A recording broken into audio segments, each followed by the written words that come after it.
직장에 절친한 친구가 있으면 업무 몰입도가 7배나 높다. 자, 내가 생각하는 직원과의 친분 계급 1단계 업무의 메신저 별표 2개. 생일 챙겨주는 사이 퇴근 후 한 잔 정도 한다. 그러면 짝꿍이고, 회사 1km 벗어난 곳에서 접선하고 자취방 혹은 집으로 초대했다. 절친이고, 같이 여행 간다. 요거는 거의 불가능하다. 요런 이야기가 인터넷 짤에 도는 겁니다. 어느 정도 친하냐에 대한 정도가 최근에는 신뢰가 떨어지는 것 같아요. 그런데 바이탈 프렌즈라는 책이 있습니다. 직장에 적절한 친구가 있으면 보통 사람들보다 업무 몰입도가 7배나 높다. 연구 결과예요. 자, 어떤 논문을 인용한 거냐면 조직 내 프렌드십과 조직 몰입의 상관관계입니다. 저널에 실린 글이에요. 자세히 보시면 어떤 이 디럭스 호텔이라는 곳입니다. 이제 서비스 업종이죠. 서비스 업종에서 직장 내 친구 관계가 어떤 일하는 어떤 인게이지먼트, 몰입도와 조직 커뮤니티, 조직 어떤 그 몰입에 미치는 영향에 대한 연구인데, 이런 연구는요, 제가 하나 가지고 왔습니다만 다양하게 나옵니다. 다양하게 나와요. 보시면 조직 내 프렌드십은 직무 열의와 정의 상관관계입니다. 플러스의 관계예요. 두 번째, 직무 열의는 조직 몰입과 플러스의 상관관계예요. 동시에 조직 내 프렌드십은 조직 몰입으로도 정의 상관관계입니다. 전부 다 좋아요.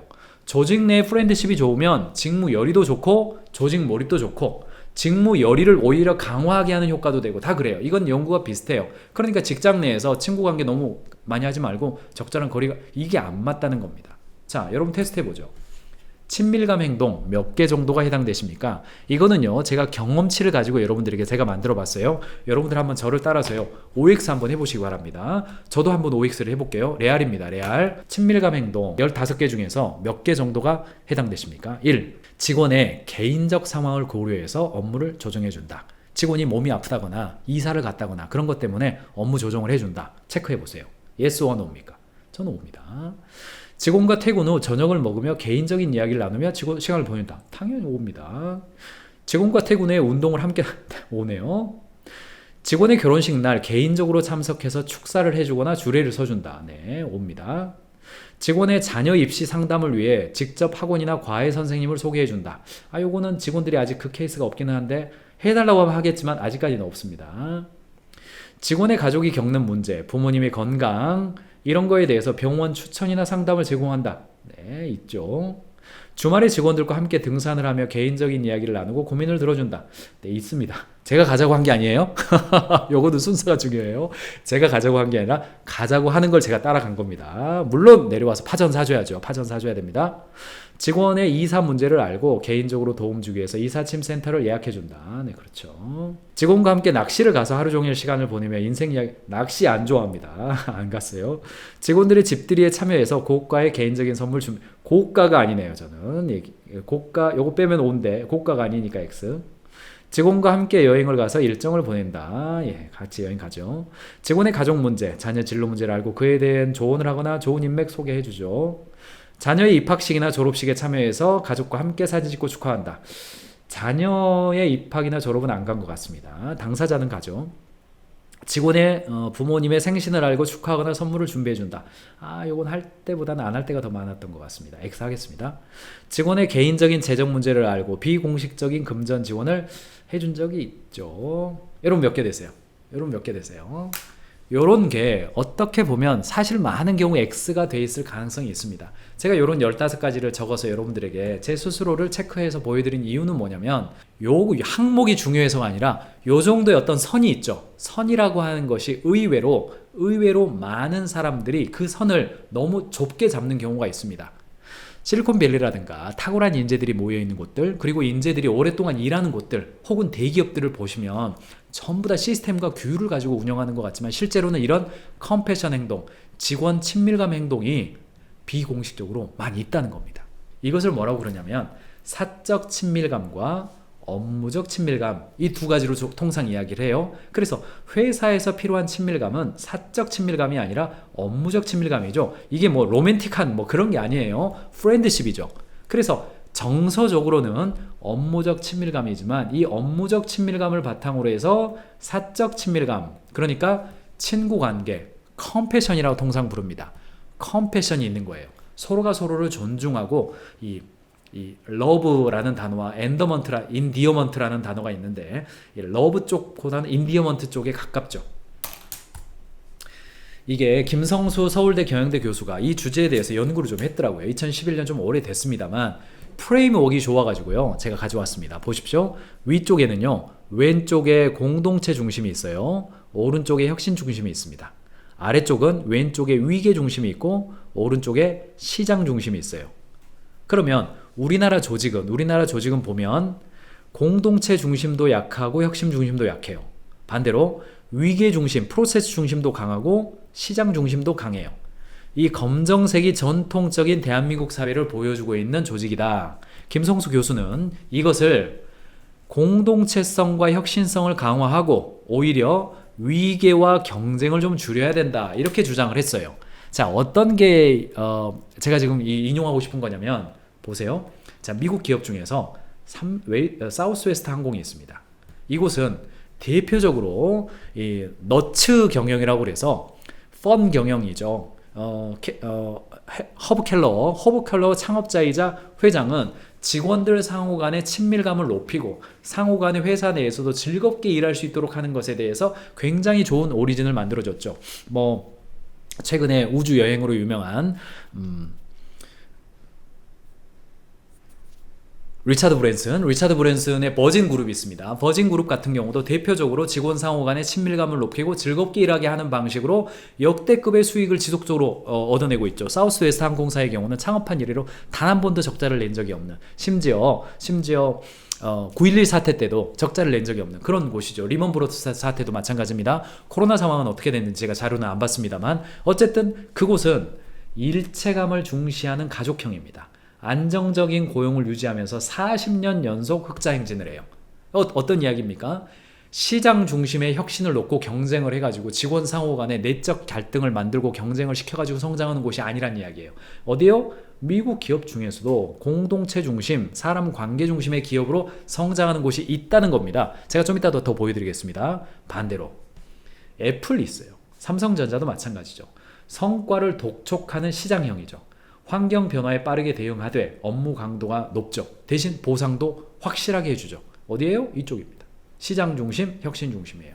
그래서 우리 회사가 사우스웨스트 항공사처럼 공동체와 관계를 중요하는 조직, 공동체 관계형 조직으로 갈 거냐, 아니면 혁신 성장형 조직으로 가가지고 우리는 빠르게 성장해가지고 상장하고 미리 투자 받고 유능한 인재 들어와가지고 세상을 바꿔낼 거냐, 요런 관점들이 있다는 겁니다. 공동체성을 지향하는 것과 혁신 성장을 지향하는 거랑 경우에 따라서는 아규먼트가 되기도 합니다.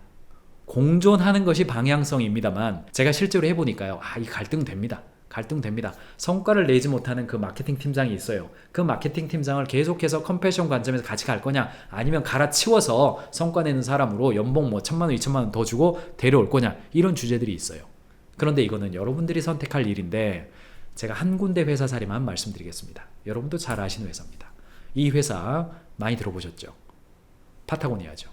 이본 슈나드는 1970년도에 등산을 즐기다가 자신이 하는 등산이 환경을 파괴하고 있다는 사실을 어느 날 알게 됩니다. 그래서 내가 등산을 즐기기 위해서는 이 자연이 보존돼야 되고 지구가 보존돼야 되는데 사람들이 지나치게 등산을 즐기는 방식이 환경 파괴적으로 하고 있다는 사실을 알게 돼요. 내가 박은 이 앵카가 멀리서 보니까 그냥 비 올 때 녹슬어 가지고요, 그 예뻤던 바위를 그냥 시뻘겋게 물들이고 있다는 사실을 알게 돼요. 저 계곡을 보니까 사람들이 등산한다고 즐겼던 각종 장비와 옷을 갖다 버려놔 가지고 더 이상 예쁘지 않은 자연이 있다는 걸 알게 돼요. 그리고 만든 게 파타고니아죠. 파타고니아입니다. 참고로 같이 등산하던 사람이 만든 브랜드는 노스페이스이죠. 노스페이스의 회장, 파타고니아 회장 두 사람은 친구였죠. 파타고니아의 회장 이본 슈나드는 아직도 살아 있습니다. 재단의 이사장이 아니라 이사가 되어 있습니다. 그리고 은퇴할 때 자신이 가지고 있던 주식 100%를 비영리 단체에 기부해 버렸죠. 그리고 의결권은 없이 수익권, 배당권만 가진 곳을 비영리 단체, 특별히 환경을 보호하는, 지구 환경을 보호하는 단체에다가 줘버렸죠. 그러니까 파타고니아가 이익을 내면 낼수록 그 돈은 다 어디로 가요? 지구 환경을 보호하는 곳으로 갑니다. 그리고 한마디 딱 했습니다. 이제 파타고니아의 유일한 주주는 지구입니다. 이게 말에 무게가 실리는 겁니다. 그의 평생의 인생의 여정이 담겨져 있기 때문에 왜 사업을 시작했고 사업하면서 Don't buy this jacket, 웬만하면 이 자켓 사지 마세요. 중고 가지고 와서 서로 바꿔 입으세요. 요런 아주 그 진정성 있는 이야기들. 그리고 실제로 본인이 은퇴할 때도 자신이 가지고 있는 모든 주식을 환경단체에다가 기부해버리는 거죠.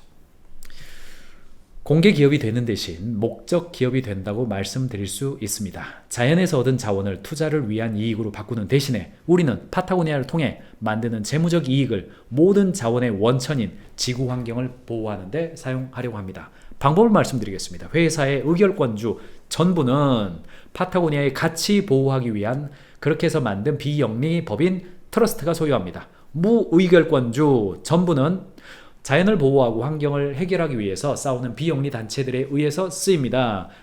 자금은 파타고니아 주식에서 받는 배당금으로 조성됩니다. 매년 파타고니아 비즈니스를 위해 대투자하는 비용 외에 모든 이익은 환경 위기 해결에 쓰입니다.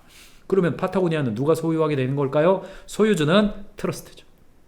비영리 트러스트입니다. 의결권주는 트러스트에게, 무의결권주 배당권만 갖는 거 그거는 비영리 단체에게 이렇게 돼 있어요. 그러니까 이 회사는 이제는 그야말로 비영리 단체가 된 겁니다. 만약에 여러분들이 이번 신화들하면 이거 상장하면 돈이 몇 배입니까 이거? 파타고니아 비상장 기업이죠. 상장하면 도대체 돈이 얼마가 되는 겁니까? 그래서 실제로 이번 신화대가 은퇴할 때 주변에 있는 수많은 투자자들, 수많은 조언자들은 그거 환경단체를 위해서라도 이거 상장해서 현금 엑시트해라. 그러면 엄청난 돈이 생기고 그 돈 가지고 차라리 그 자선활동을 해라. 수많은 회장님들이 그렇게 하시잖아요. 근데 이번 신화대 그렇게 하지 않았죠. 이 파타고니아 자체의 주주를 환경단체로 만들어서 이 파타고니아를 입는 소비자들의 행위가 그 이익을 환경을 보호하는 행위로 넘어가게 하자. 상장하면 그거 주주 이익을 극대화해야 되니까 이거 건강하게 못한다. 이런 이야기를 해버린 겁니다. 파타고니아가 비영리 조직이 되는 겁니까? 아닙니다. 파타고니아는 영리 기업입니다. 최고의 품질을 만들고 고객, 지역사회에 미치는 자연과 지구를 고려하면서도 기업으로서 재무 건전성을 이어갈 겁니다. 앞으로 회사는 누가 운영해 가나요? 라이언 갤러트 CEO와 경영진이 이 사회가 제안하는 방향에 따라서 운영해 갈 겁니다. 이해가 되시죠? 이 변화는 직원들에게 어떤 의미입니까? 직원들은 파타고니아 성공의 핵심입니다. 회사 지배구조 변화는 우리 모두가 파타고니아에서 일을 하는 이유인 기업의 가치와 목적을 지키기 위해서 이루어졌습니다. 새로운 지배구조는 직원들이 파타고니아의 미션을 실행하면서 만들어가는 가치와 영향에 직접 간접적으로 연결됩니다. 직원들은 파타고니아를 파타고니아답게 만들어온 훌륭한 일을 계속하게 될 것이고 회사는 직원들을 위한 좋은 고용주가 되도록 노력하겠습니다. 파타고니아의 매출 극대화를 통한 매년 더 많은 돈을 기부합니까? 아닙니다. 기존에 하던 방식으로 1% 기부 그대로 하고 이익금을 이렇게 활동할 겁니다. 여러분들 비영리 단체의 운영 방식과 영리 법인의 운영 방식은 다르고 회사는 회사대로 돈을 버는 데 집중하고 주변에 좋은 일 하는 것은 비영리 단체가 하는 겁니다. 이런 이야기 많이 하시지만 여기에 그 희망의 증거가 있으니 눈을 들어 파타고니아를 보시기 바랍니다. 동시에 스몰 자이언츠가 온다 라는 책이 있습니다. 보 버리멍이 쓴 책이고요. 여기에는 파타고니아처럼 공동체성을 유지하면서 기업의 이익도 극대화해가는 그런 기업들 24개 사례가 나옵니다. 가인즈에서 제가 요약 강의도 해드렸었죠. 어떠세요? 회사 내에서 좋은 친구 관계를 갖는다는 거 그거 불가능합니다. 회사는 이익을 위해서 하는 겁니다 라는 이야기가 점점 늘어나고 있는 이유가 뭡니까? 그것은 바로 속도의 문제죠. 내가 세상의 문제를 해결하고 싶고 그냥 빨리 빨리 가가지고 그냥 어느 정도 매출이 일어나고 수익이 일어나고 경우에 따라서는 엑시트하고 요 속도가 가장 1순위가 되다 보니까 뭐예요? 동료들끼리의 좋은 관계를 맺어지는 거는 관심조차 아닌 게 된 거예요. 그러다 보니까 직원들의 대안은 뭡니까? 회사는 회사고 나는 친구 관계는 집에 가서 할 거야. 요렇게 된다는 이야기입니다. 가트너의 연구 결과에 의하면 회사 내에서 친밀한 관계를 가진 사람들은 업무 생산성이 7배나 높다. 기억하시기 바랍니다. 자, 세 번째 주제로 넘어가겠습니다. 회사 차원에서는 회사 내의 친밀감을 위해서 어떻게 해야 되느냐? 제가 유럽 속단 하나만 하겠습니다. 독일 사람이 시스템을 만들고 이태리 사람이 운영해야 한다. 반대로 하면 안 된다. 독일 사람, 유럽 속담이죠. 이거 규율 문화와 컴패션 리더십의 조화를 이야기하는 거죠. 조화를 이야기하는 겁니다. 일단 규율이 뭡니까? 이 짐 콜린스가 쓴 굿 투 그레이트 책에 보면 굉장히 중요한 컨셉 하나가 나옵니다. 그게 뭡니까? 규율 있는 사람들이 규율 있는 사고를 해서 규율 있는 행동을 하는 것이 기업이다. 그래서 겸양의 리더십, 사람 먼저, 다음에 일, 냉혹한 현실의 감지를 통해서 고슴도치 컨셉을 만드는 겁니다. 세상에서 세계에서 최고로 잘할 수 있는 일, 경제 엔진을 가진 일, 그리고 내가 열정을 가진 일. 이 세 가지의 교집합이 고슴도치 컨셉이거든요. 핵심 가치, 핵심 역량, 그리고 경쟁력. 요 세 가지거든요. 그걸 가지고 플라이 휠을 돌리라는 것이 굿투 그레이트의 전략의 핵심 이야기입니다. 그리고 규율 문화와 기술 가독 회사를 밟아라. 요겁니다. 여러분들 규율하면 어떻습니까? 육군사관학교 생각나지 않으세요? 육군사관학교가 뭡니까? 아니 이게 뭐 그냥 아니 전쟁하는데 이렇게 옷을 입어야 될 필요 있습니까 여러분들? 전쟁하는데 바지 다려 입는 게 중요합니까? 전쟁하는데 구두에 광이 꽉꽉 나야 되는 거 필요합니까? 필요 없습니다 그거. 전쟁하는데 그게 뭐가 필요합니까? 필요 없어요. 그런데 왜 이걸 중요하게 생각합니까? 아침에 일어나서 당신의 침대에 이불을 제대로 개지 못하는 자는 부하들을 관리할 수도 없고 적과 싸워서 이길 수도 없다. 규율 있는 사람을 만들기 위해서 단순한 것부터 운영하는 것이죠. 그래서 규율을 강조하는 경영자들은 어떻게 생각합니까? 출근하는 거, 회의 시간 지키는 거, 복장 제대로 하는 거, 외모 제대로 하는 거, 넥타이 가운데다 매는 거 너무너무나 중요하게 생각합니다. 그거 자부심 있게 여겨야 됩니다. 그거 중요합니다. 동시에 우리 규칙 없음 문화 가지고 있죠. 규칙 없음 문화 있습니다. 파타고니아의 규칙 없음 문화를 보면 파타고니아가 아니죠. 네. 넷플릭스의 규칙 없음 문화를 보면 1단계 인재 밀도를 높이고 2단계 상호 피드백을 증가시키며 3단계 규칙을 제고해주면 그 안에서 상호 시너지가 발달하더라. 점점점 인재가 인재다워지더라. 그런데 이 모든 것 중앙에 뭐가 있습니까? 규율이 있죠. 이 150페이지짜리 자율과 창의의 문서를 보면 처음부터 끝까지가 규율에 대한 이야기입니다. 규율이 강하면 규칙이 줄어들 수 있어요. 규칙은 뭡니까? 외부에서 나를 통제하는 것이죠. 규율은 뭐예요? 내부에서 나를 통제하는 힘. 그걸 우리는 규율이라고 그러죠. 핵심이 뭡니까? 자부심입니다. 자부심. 우리는 이러이러한 것을 철저하게 지키고 있다라는 자부심이 육군 사관생도들에게 있기 때문에 어디를 갈 때 절대 등을 기대고 앉지를 않죠. 어디 갈 때 절대 고개를 이렇게 숙이거나 그렇게 하지 않죠. 어깨 이렇게 쭈그리고 이렇게 뭐 KTX 역사에 앉아있는 육군사관생도 본 적이 있으십니까? 그들은요 지금 봐도 앉지를 않아요. 기본적으로 공공장소에 가가지고 빈자리가 있다 하더라도 앉지를 않습니다. 보다 좀 약한 사람이 앉도록 서 있습니다. 저는 아직까지도 제가 육군사관생들 어디 가가지고요 박스 내려놓고 뭐 이렇게 흐트러진 모습 저는 본 적이 없어요. 왜 그렇습니까? 그들은 마음속으로부터 규율을 가지고 있는 거예요. 나는 육군사관생도다. 나는 리더다. 라고 하는 어떤 그런 관점이 있는 거죠. 그러니까 어디 가서 스스로 하는 겁니다. 그러니까 그 사람을 규칙으로 제어하지 않아도 되는 거죠. 이게 굉장히 중요해요. 다른 한편으로는 컴패션도 중요합니다. 조직 내에서 규율만 강조하고 채찍질만 계속해 가면 사람이 1년 내내 불새처럼 살 수는 없단 말이죠. 그러다가 이탈해버립니다. 이 조직은 너무 뜨거워. 내가 있을 때가 아닌 것 같아. 그래서 가트너가 총체적 웰빙에 대한 개념을 제안을 했어요. 그래서 인간이라고 하는 것은 유연함, 개인적 성장, 총체적 웰빙, 공유된 목적, 깊은 연결 이런 것이 가트너가 이야기하는 총체적 어떤 직원 관리라고 하면 애매한데 EVP란 말 아시죠? Employee Value Proposition 직원 제한 가치입니다. 회사에서 직원들이 즐겁게 일하고 업무 몰입도 하고 오랫동안 일하기를 원한다면 유연하게 대하세요. 개인적 성장 지원하세요. 웰빙에 대해서 총체적으로 생각해 주세요. 홀리스틱입니다. 총체적 인간의 삶 전체를 보는 겁니다. 공유된 목적입니다. 연결도 깊게 해보세요. 이야기예요. 자, 다국적 기업 PwC 글로벌 인적자원팀 이사 캐릴런 러시가 하버드 비즈니스 리뷰 2021년에서 이런 주장을 했습니다. 일보다 직원을 더 소중하게 여긴다는 것을 보여주세요. 팬데믹을 겪으면서 유연 근무나 원격 근무 등 과거에는 조심스러워서 하지 못했던 일들을 할 수 있게 되면서 직원과 고용주의 역학관계는 재조명되었습니다.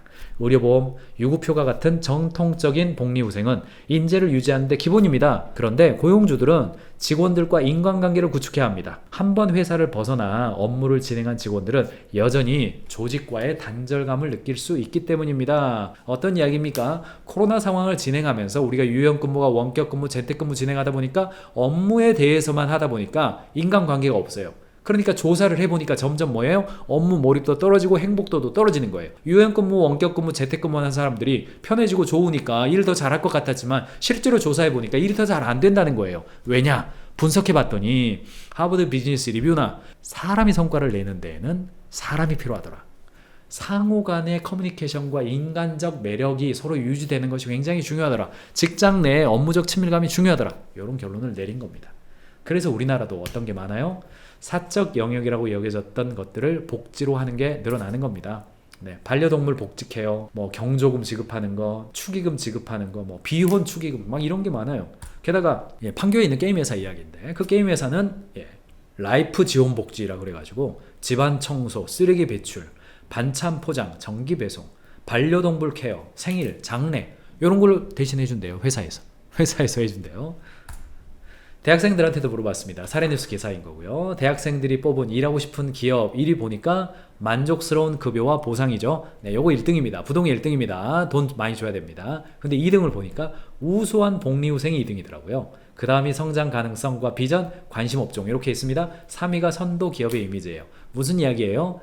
직장인들이나 대학생이라 하더라도 회사에서 일만 하는 것을 최고로 보고 있지는 않다. 직장 내에서의 컴패션, 친밀감, 홀리스틱, 전체를 보는 관점 이런 걸 중요하게 생각한다. 관련된 책이 한 권 있었죠. 가인즈 캠퍼스에서도 제가 요약 특강을 해드린 적이 있습니다. 컴패션 경영이라는 책입니다. 이 무슨 말입니까? 컴패션, 타인의 고통을 알아차리고 이를 관대하게 해석하며 공감적 관심을 느끼고 돕는 것.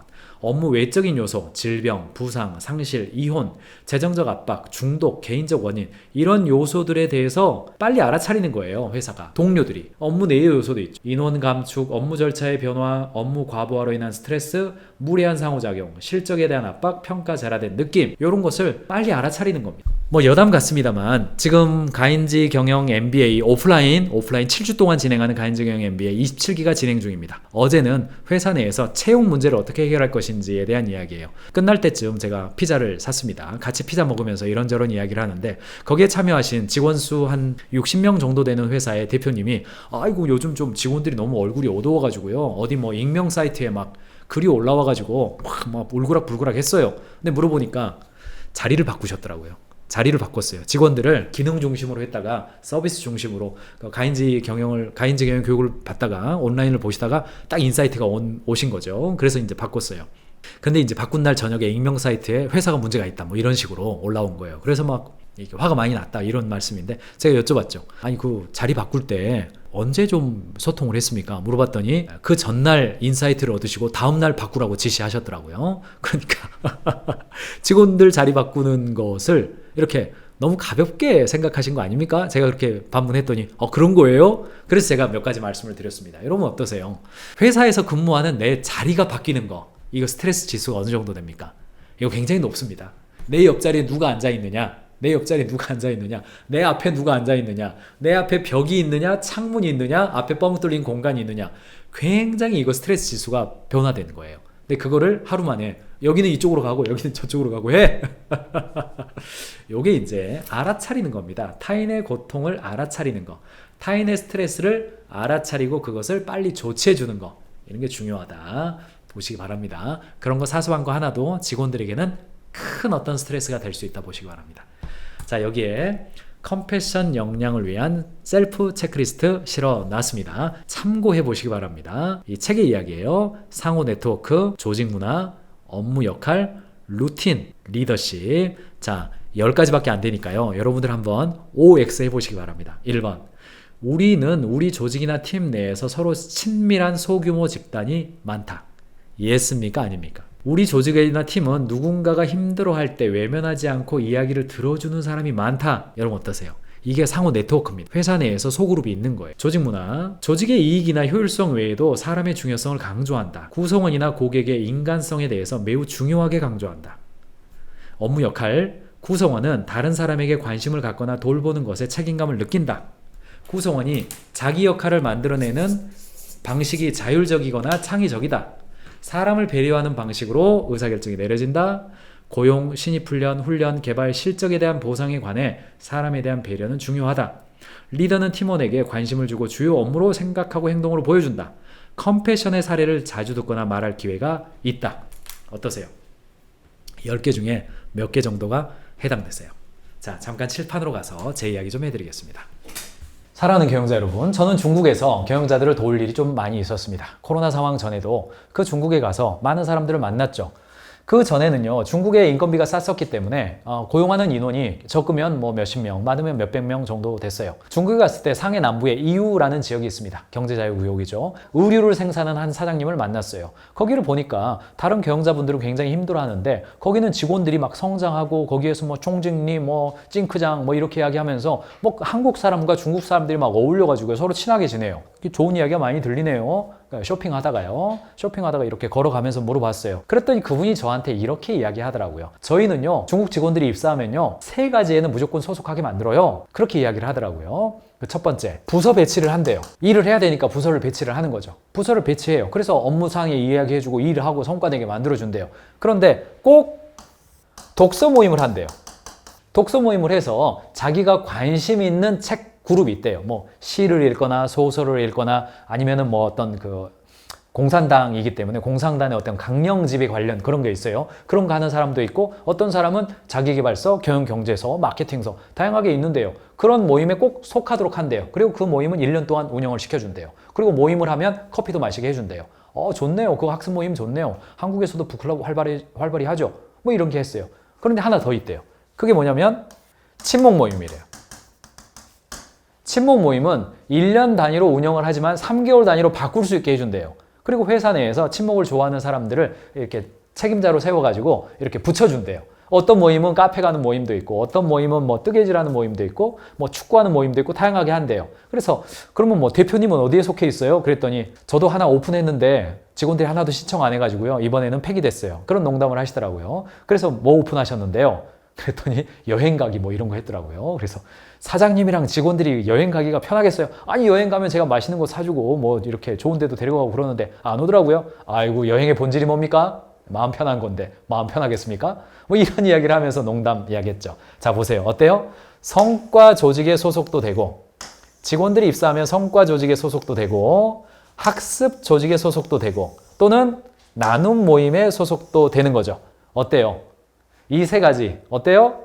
자, 요게 인재 경영 아닙니까? 요게 가치 경영 아닙니까? 요게 지식 경영 아닙니까?